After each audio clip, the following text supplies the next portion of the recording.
Uma vez pela noite muito triste me achava no intenso e terrível negror,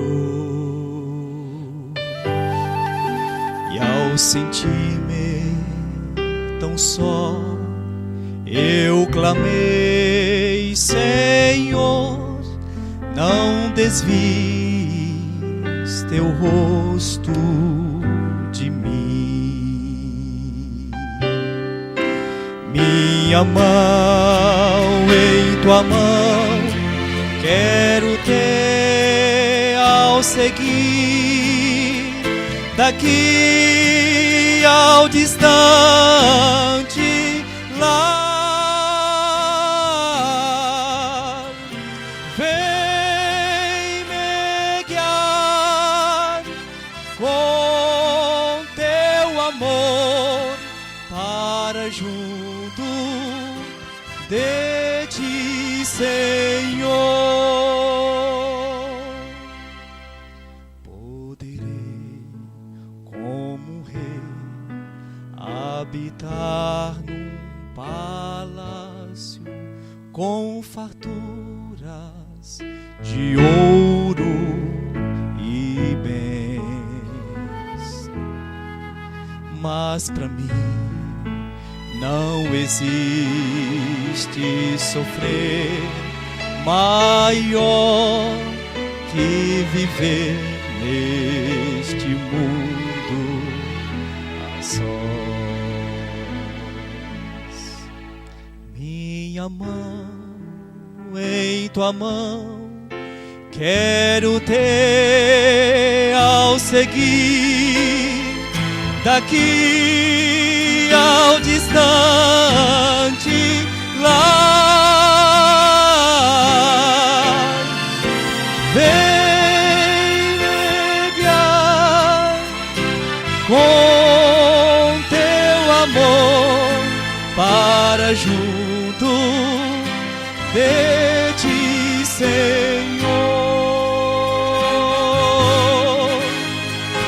Vem me guiar com teu amor para junto de ti, Senhor.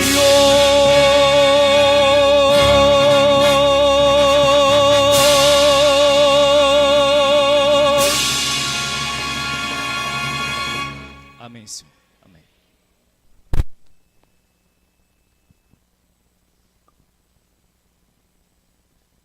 Deus foi glorificado agora, né, meus irmãos? Que maravilhoso, que linda mensagem. Lindo cânticos, parabéns, viu? Que Deus te capacite cada vez mais, viu? Irmãos, nesse exato momento, gostaria de convidar a nossa querida irmã que vai ministrar a palavra, irmã Ellen.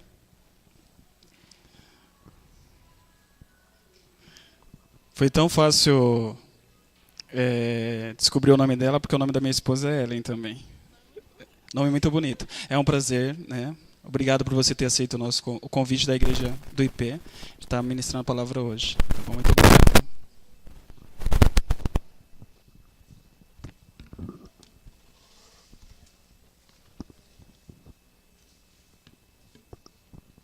Boa noite. Já é uma feliz semana, né? Como é bom iniciarmos o nosso dia e findarmos ele na presença do Senhor. Não, irmão, não precisa.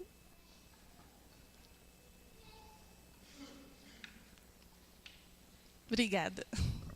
Como é bom estarmos na casa do Senhor, como é bom ouvir a palavra do Senhor, falada, cantada, e que o Espírito Santo permaneça neste lugar, né? Para que nós continuemos a ouvir a voz dele e entender os propósitos de Deus para a nossa vida. Bom, para aqueles que não me conhecem, eu sou filha do Cícero e da Andréia, ali do Itaim, né? E geralmente quando eu venho aqui, eu venho para cantar. E a irmã bondosamente me convidou para repartir o pão com vocês. E quando eu venho na igreja pela primeira vez para pregar, eu gosto de fazer uma dinâmica com os irmãos. Então, eu convido os irmãos a pegarem as suas espadas, né, a sua Bíblia, Eu quero ver as Bíblias. Muito bem, Bíblias bem bonitas. E eu gostaria que você permanecesse segurando a sua Bíblia, tenha força, aí em nome de Jesus, e repetissem algumas palavras junto comigo. Esta é a minha Bíblia. Eu sou o que ela diz que eu sou. Eu tenho o que ela diz que eu tenho. Eu posso fazer o que ela diz que eu posso fazer. Hoje serei tocado pela palavra de Deus. Eu audaciosamente confesso que a minha mente está alerta, meu coração receptivo. Eu estou pronto para receber a incorruptível, a indestrutível, sempre viva semente da palavra de Deus. E eu nunca mais serei o mesmo. Nunca, nunca, nunca. Em nome de Jesus. Amém? Vamos orar. Santo Deus, eterno Pai, te agradecemos, Senhor, pela oportunidade que temos de estar na sua santa casa de oração para render louvores e adoração ao seu santo nome. Agradecemos porque ainda temos a liberdade de estar na tua casa para render cultos de louvores ao seu nome. Pedimos, Senhor, que o Senhor permaneça conosco neste momento. E também pedimos a direção do seu Santo Espírito, agora que a sua palavra será aberta novamente, para que nós possamos entender quais são os seus propósitos para a nossa vida. Nos dê paciência, nos dê sabedoria, nos dê entendimento, para estarmos alertas e prontos e com os nossos ouvidos abertos para ouvir a sua voz neste momento. E de uma maneira especial, Senhor, eu peço que o Senhor me esvazie de mim mesma e me preencha com o seu Santo Espírito para que aqui eu possa ser um canal de bênçãos em o teu nome. Essas bênçãos te pedimos em nome de Jesus. Amém.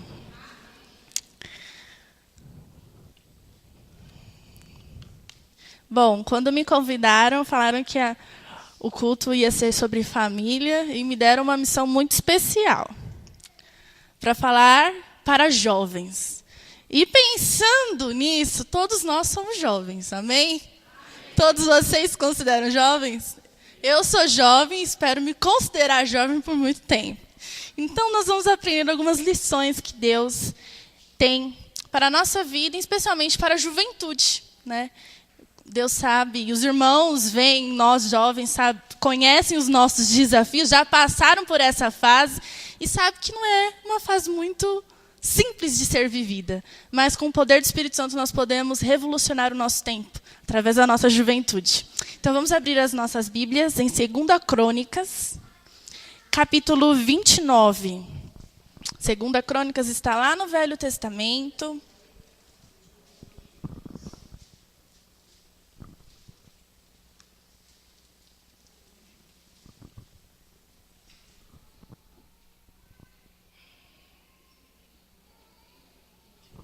Todos acharam? 2 Crônicas, capítulo 29. Nós vamos iniciar a nossa leitura a partir do verso 1. Ezequias tinha 25 anos de idade quando começou a reinar e reinou 29 anos em Jerusalém. O nome de sua mãe era Abia, filha de Zacarias. Ele fez o que o Senhor aprova, tal como tinha feito Davi, seu predecessor. No primeiro mês do primeiro ano de seu reinado, ele reabriu as portas do templo do Senhor e as consertou. Convocou os sacerdotes e os levitas, reuniu-se na praça que fica no lado leste e disse: escutem-me, levitas, consagrem-se agora e consagrem o templo do Senhor, o Deus dos seus antepassados. Retirem tudo o que é impuro do santuário. Nossos pais foram infiéis, fizeram que o Senhor, o nosso Deus, reprova, e o abandonaram. desviaram o rosto do local da habitação do Senhor e deram-lhe as costas. Também fecharam as portas do pórtico e apagaram as lâmpadas. Não queimaram incenso, nem apresentaram holocausto no santuário para o Deus de Israel. Por isso, a ira do Senhor caiu sobre Judá e sobre Jerusalém. E ele fez deles objeto de espanto, horror e zombaria, conforme vocês podem ver com seus próprios olhos. Por isso, os nossos pais caíram à espada, e os nossos filhos, as nossas filhas e as nossas mulheres foram levados como prisioneiros. Pretendo, pois, agora fazer uma aliança com o Senhor, o Deus de Israel, para que o fogo da sua ira se afaste de nós. Amém? Quantos conhecem, né, a história de Ezequias? E hoje nós vamos tirar algumas lições desse jovem que decidiu, que escolheu não se contentar com as dificuldades que ele tinha na vida dele. Quem era o pai de Ezequias? Os irmãos conhecem, gostam da participação. Assim como a irmã pediu a participação da igreja, eu também gosto. Quem era o pai de Ezequias? Acás. Muito bem, mãe. A minha mãe ajudou ali. Acás. E quem era Acás? Acás, ele foi um homem terrível. Um homem muito mau. Um rei péssimo. E por quê? Se os irmãos forem ler o capítulo 28... os irmãos vão entender um pouquinho de quem era Acás. O tempo não nos permite ler tudo, mas eu vou dizer para os irmãos, para aqueles que não sabem, quem era Acás. Acás, ele fez ídolos de metal para adoração aos Balaíns. Acás queimou os seus próprios filhos em holocausto, em adoração a deuses pagãos. Acás fez aliança com a Assíria, e que num determinado momento trouxe muitos problemas para ele. E mesmo com essas dificuldades, ele não se voltou para o Senhor. Acás retirou os utensílios do templo do Senhor e trancou as portas do templo do Senhor.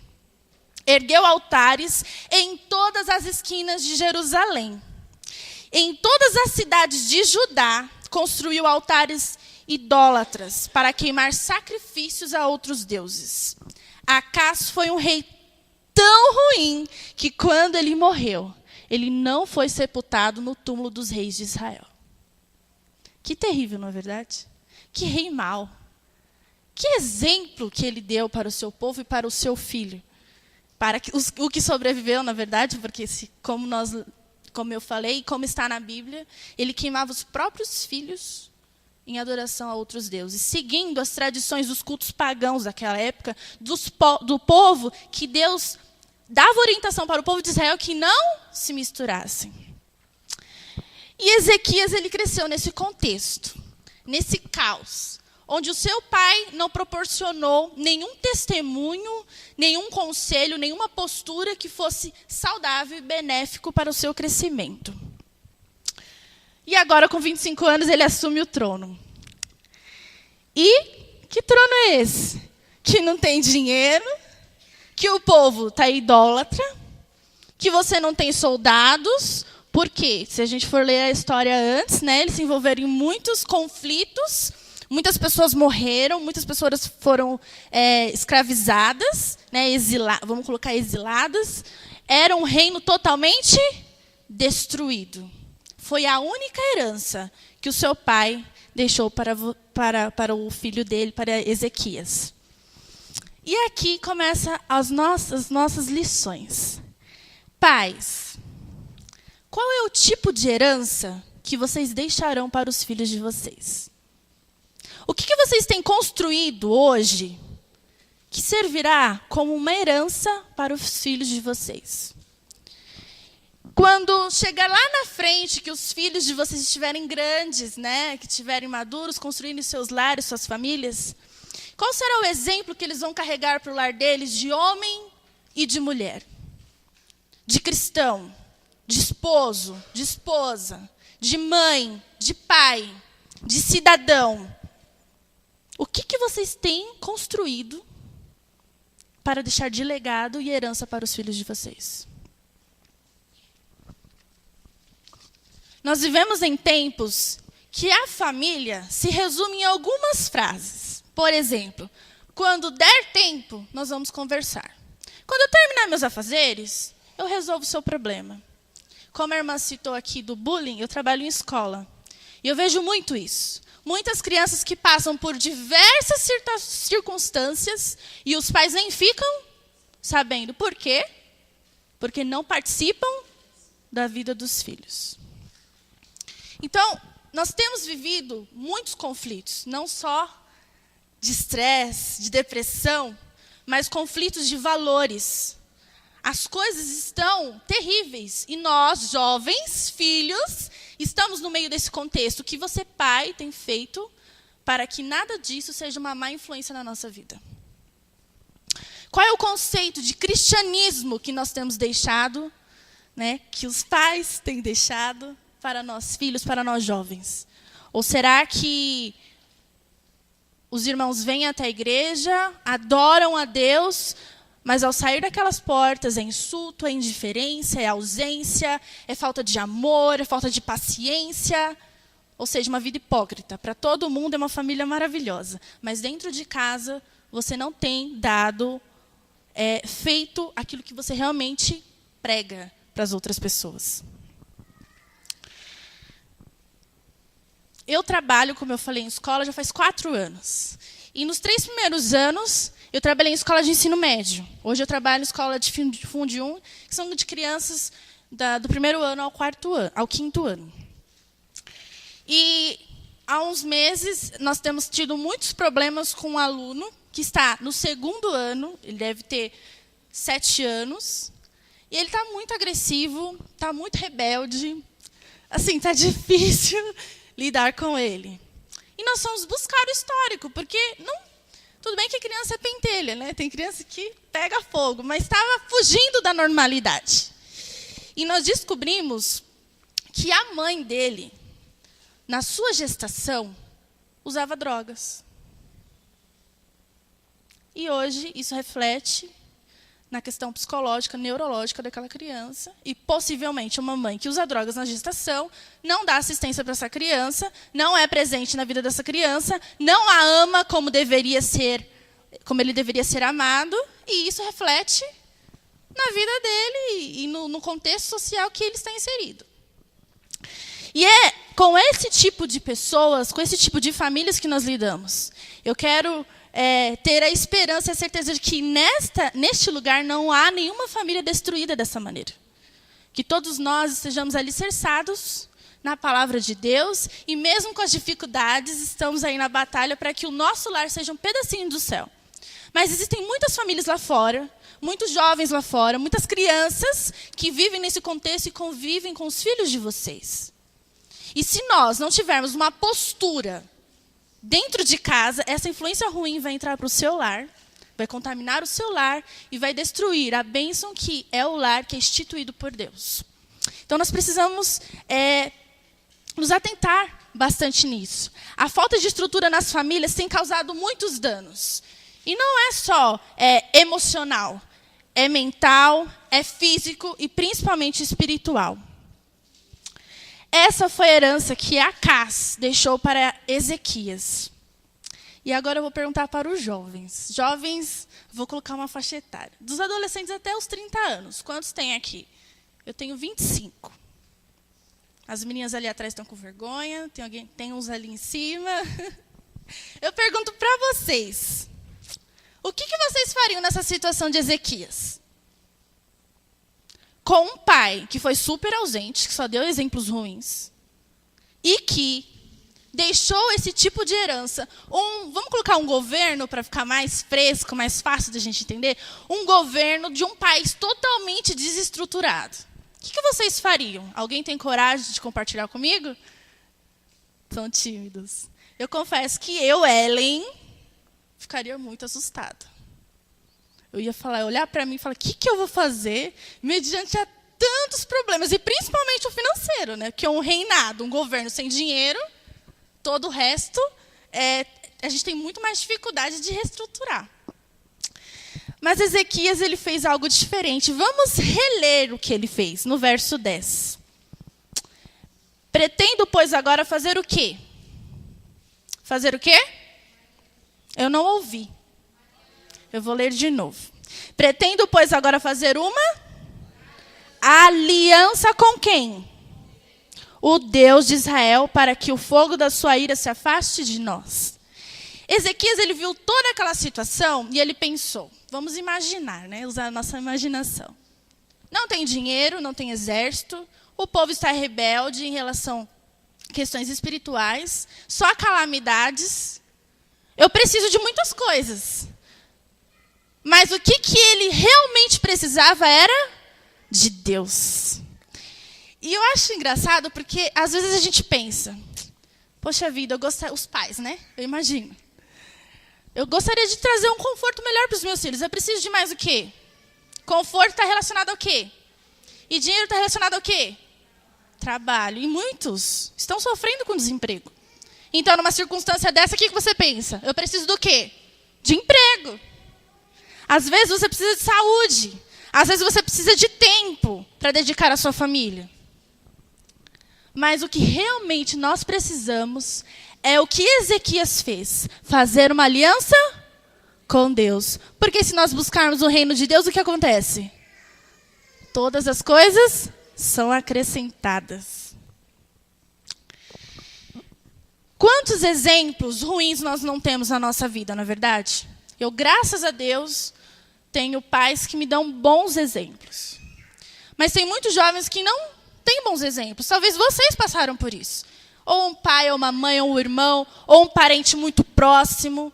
Não ofereceu bons exemplos para que vocês tivessem uma base de como ser um homem, como ser uma mulher, como ser um cristão.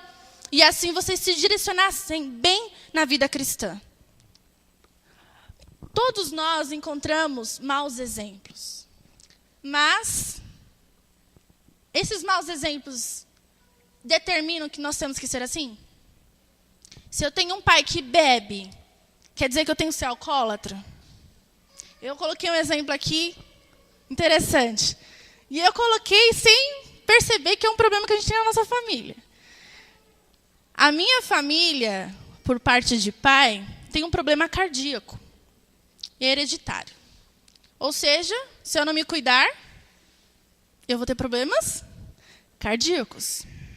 Agora, porque a minha família tem problemas cardíacos, então eu vou desregrar, vou viver do jeito que eu quero, porque eu vou morrer mesmo do coração e está tudo certo? É assim que funciona? A nossa circunstância ruim não deve determinar quem nós somos. Como a herança só é sua se você aceitar. Se você não aceitar, ela não é sua. Então, nós precisamos mudar o conceito em relação aos problemas, como Ezequias fez. Ele não se desesperou, ele não seguiu o exemplo do seu pai, já que o meu pai acabou com o reino mesmo, vou fugir, ou então vou terminar de acabar com o pouco que ainda restava, se é que ainda restava alguma coisa no reino. Ele decidiu fazer diferente. E é assim que nós devemos agir quando nós estamos em circunstâncias ruins. Quando nós olhamos para um problema, nós temos que pensar além do problema, porque além do problema está quem? Deus. E o que vai determinar a sua vitória? A sua aliança e a sua fidelidade e a sua obediência ao Senhor. A irmã falou um pouco ali de felicidade, que a mídia oferece uma falsa felicidade. O que falta para você ser feliz? O que falta? Faça uma reflexão. Falta uma casa confortável? Para os jovens, para os solteiros, será que falta ter um namorado ou uma namorada para vocês se sentirem mais completos? Para os casados, o que falta? Ter uma segunda lua de mel? Para a mulher, para a esposa se sentir feliz, ela precisa do quê? De algum bem material para se sentir completa? Nada do que tem aqui neste mundo vai nos trazer felicidade. Traz prazer momentâneo, mas felicidade não. Por isso, nós precisamos aprender com Ezequias que a aliança que nós fazemos com Deus, essa sim, traz restauração e traz felicidade. Amém? Ezequias, ele tinha esse problema de ter um testemunho muito ruim, que era o seu pai. E eu posso classificar os jovens em duas circunstâncias. Uma, de que tem uma família que não é estruturada, e isso é muito complicado, principalmente quando o jovem é cristão e a família não é. E o segundo grupo é daqueles que têm tudo, mas ainda assim não se sentem completos e vão buscar lá fora. E aí entra o perigo. Porque ao passo que nós vamos alimentando a nossa natureza pecaminosa, nós vamos perdendo o paladar para as coisas espirituais.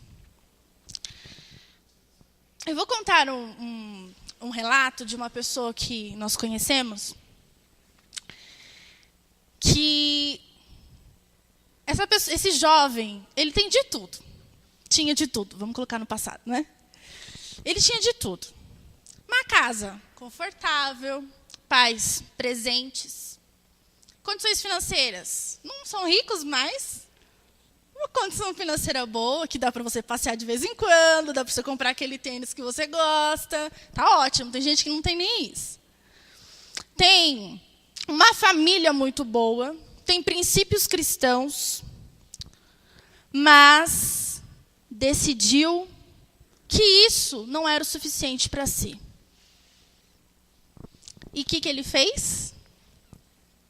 Ele resolveu seguir outros caminhos e se envolver com algumas coisas que não são benéficas, tanto para a sua saúde espiritual quanto para a sua saúde física. Foi um choque para a família. Mas o que eu quero dizer com isso? Para nós jovens, os adultos sabem, mas eu quero falar agora especificamente para nós.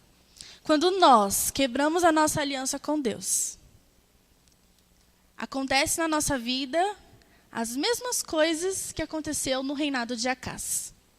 Tudo desanda, nós saímos da presença do Senhor e nós adoramos outras coisas que são as coisas deste mundo. Mas, se porventura, assim como esse jovem, e assim se houver algum de nós que tem vivido uma vida que não é de acordo com a vontade de Deus e tem quebrado a sua aliança com Deus, hoje é o momento de reatarmos a nossa aliança com Deus. Sabe uma coisa muito interessante também em Ezequias? Quando ele viu a sua condição e ele decidiu fazer uma aliança com Deus, o texto fala que depois de 5 anos que ele foi reagir àquela situação. Sim ou não?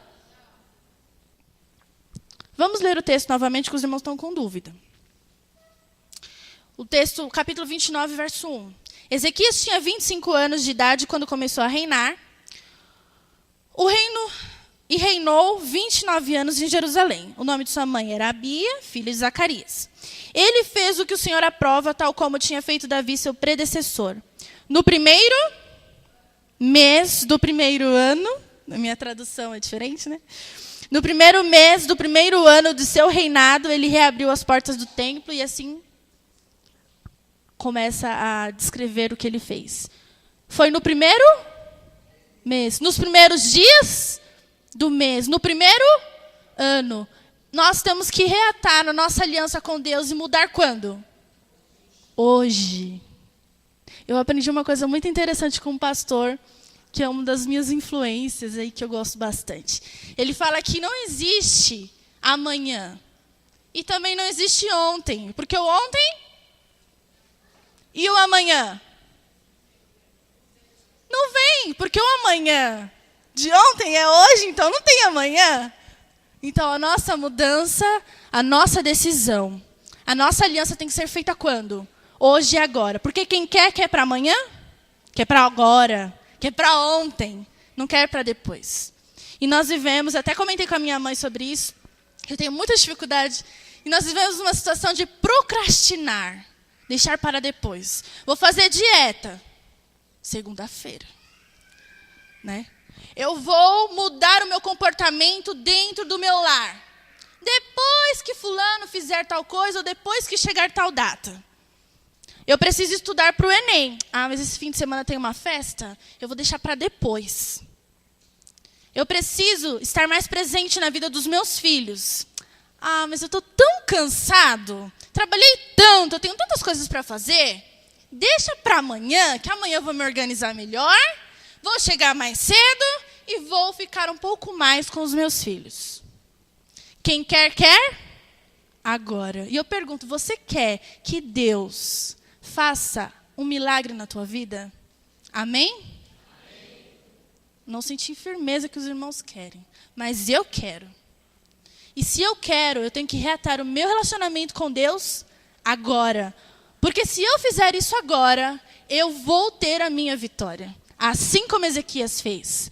Ele identificou o problema, ele achou a solução que era Deus e ele agiu.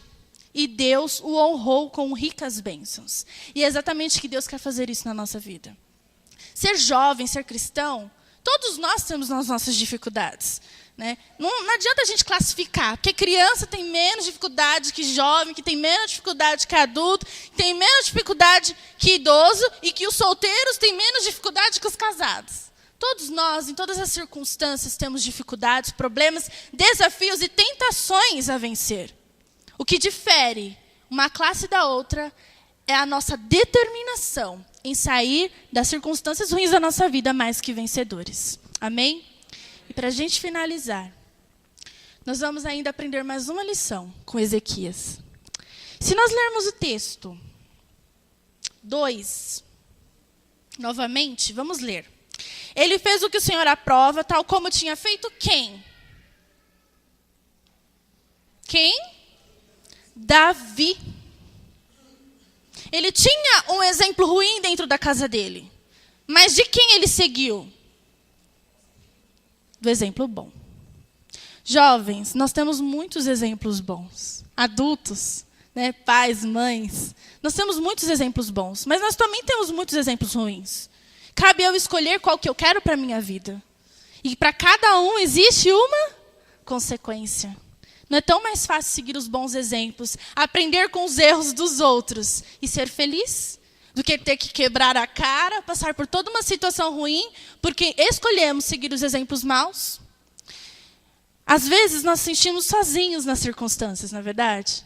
Às vezes a gente se sente desesperado. É muita coisa para pensar, para cuidar. Né? É o testemunho, é a família. Afinal, eu coloquei aqui, mas até fugi um pouquinho. Nós, como os filhos, temos responsabilidades no nosso lar também.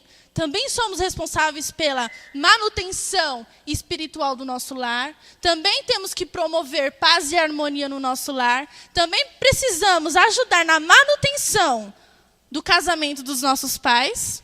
Afinal, quando nós aprontamos alguma coisa, não cria atrito nos pais. Eles não discutem, eles não se desentendem. Tudo que nós fazemos reflete nos outros e não é diferente dentro do nosso lar.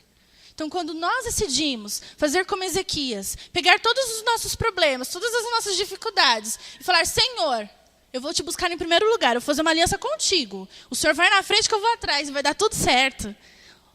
Tudo na nossa vida melhora. Os nossos relacionamentos fora de casa, dentro de casa, com os nossos pais, com os nossos amigos e o nosso testemunho para aquelas pessoas que nem nos conhecem. Agora, quando nós escolhemos seguir os exemplos ruins, nós vivemos uma vida como de Acás. Deixamos esse tipo de herança para as pessoas. Deixamos esse tipo de legado para as pessoas. E se por acaso você não tem nenhum exemplo bom para seguir, que eu acho difícil.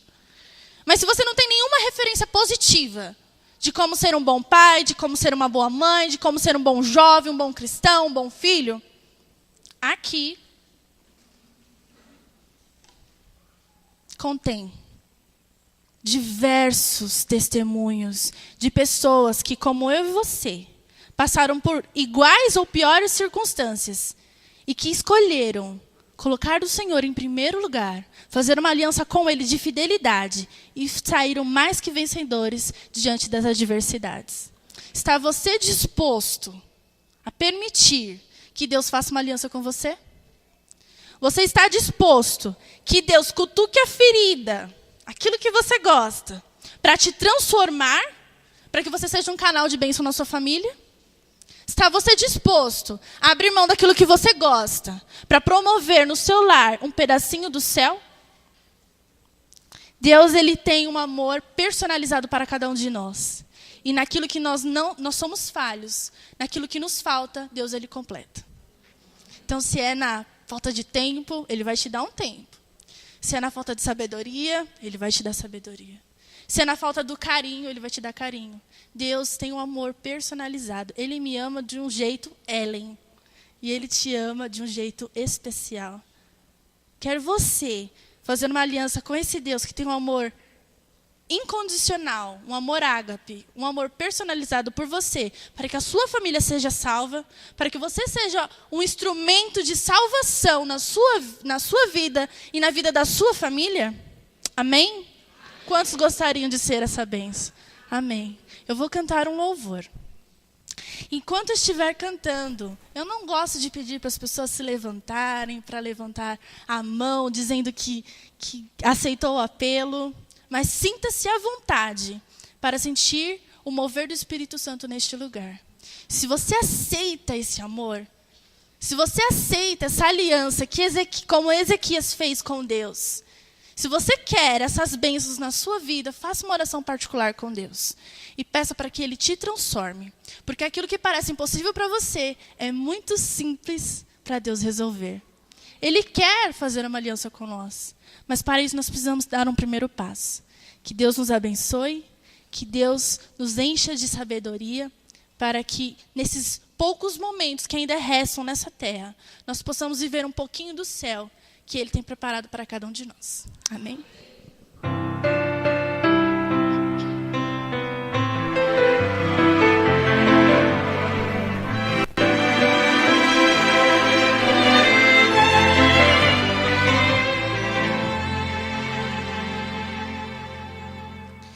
Hoje se ouvir, diz a sua voz, não endureçais o vosso coração. Essas são palavras do Espírito de Deus, que outra vez você ouviu. Não resista mais ao convite. Nos braços de Jesus cabemos todos nós. Ele nos restaura com o toque de sua mão. Mas qual será sua decisão? Para toda culpa e dor, Jesus tem a cura. Para quem quer viver, Ele é o pão. Para qualquer sofrer da alma, Ele traz a paz. Para quem nada tem, Ele tudo é.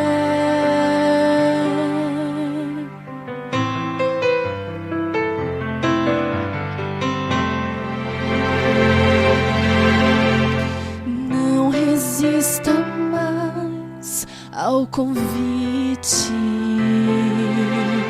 nos braços de Jesus cabemos todos nós. Ele nos restaura com o toque de sua mão. Mas qual será sua decisão? Para toda culpa e dor, Jesus tem a cura. Para quem quer viver, Ele é o pão. Para qualquer sofrer da alma, Ele traz a paz. Para quem nada tem, Ele tudo é. Para toda culpa e dor, Jesus tem a cura. Para quem quer viver,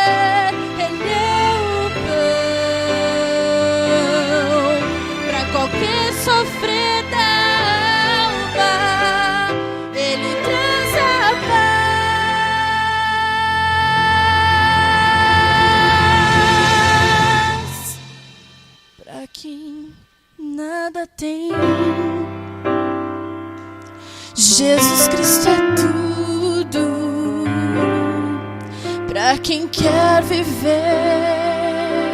Ele é o pão da vida. Para quem quer viver, Ele é o pão. Amém? Vamos nos levantar para orar?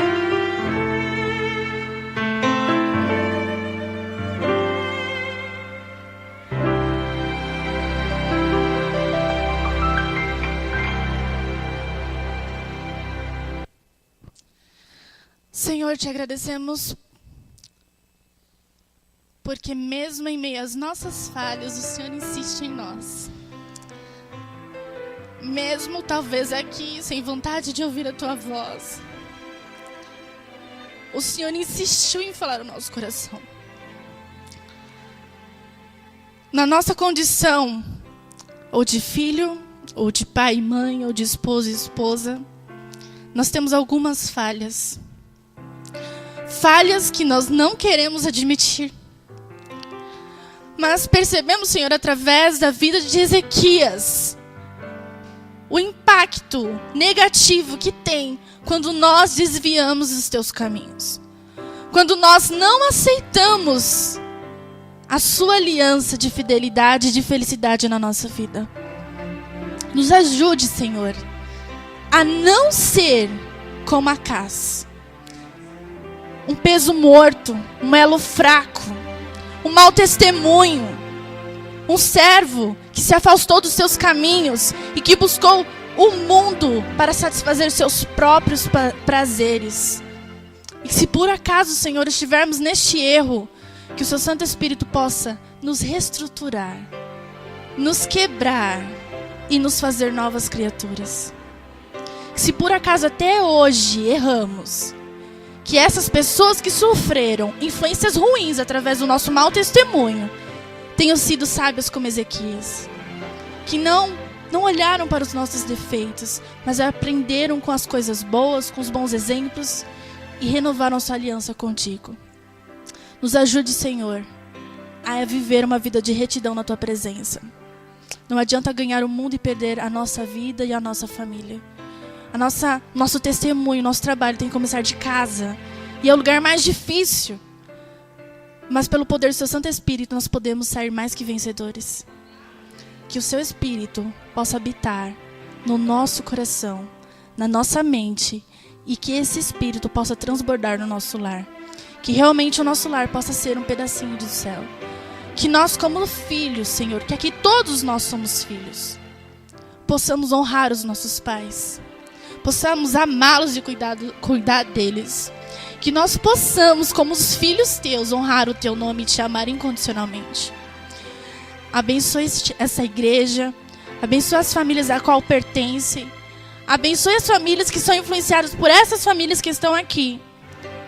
Que todas elas, Senhor, possam sentir a tua salvação. Que todas elas possam aceitar a tua salvação. Porque nós sabemos, quando nós estudamos 13 sábados, 13 semanas, que o Senhor está voltando. E nós precisamos estar de pé naquele grande dia. Nos ajude, Senhor, a como uma grande família, nos preparar para a Tua volta. E que o nosso testemunho, que as nossas ações, que até mesmo o nosso silêncio, seja um instrumento de salvação na vida daqueles que nós amamos e na vida daquelas pessoas que ainda não conhecemos, mas que através do nosso bom testemunho poderemos conhecer lá no céu, nas mansões celestiais. Permaneça neste lugar. Ainda queremos ouvir a Tua voz. Não queremos sair daqui vazios. Nós queremos sair daqui transbordantes das bênçãos que o Senhor está derramando neste lugar. Ao ponto de não sermos só abençoados, mas sermos abençoados e abençoadores na vida das outras pessoas. Essas bênçãos nós te pedimos, Senhor. Não porque merecemos, porque somos falhos, mas é nos méritos de Cristo Jesus que nós rogamos a Ti. Amém.